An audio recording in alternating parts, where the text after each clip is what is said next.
এখন তোমার বাজছে 4:45 আর বাইরের ইয়ে দেখো, একবার বৃষ্টি হয়ে গেল, এখনও মেঘ ঘোর করে আছে।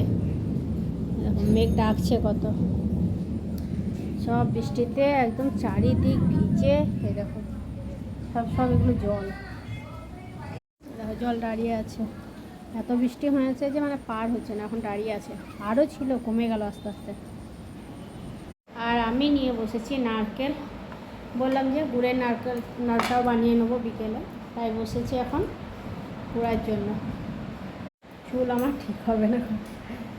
আজকে যখন ধরেছি যে দুটো নারকেল একবারে বানাবো, একটা তো বানানো হয়ে গেছে, গুড়েরটাও আজ বানাবো। বসে গেলে না, বসে যাওয়াই হবে। আবার ব্যথার ওষুধ খেলাম, কিছুটা ঘুমিয়ে নিলাম। রান্না বড় মেয়ে চাপিয়েছিল অর্ধেক, আমি অর্ধেক করলাম, খাওয়া দাওয়া করে আবার এরকম বসেছি, একটু রেস্ট করেছি, তারপর আবার নাড়ু নিয়ে বসলাম।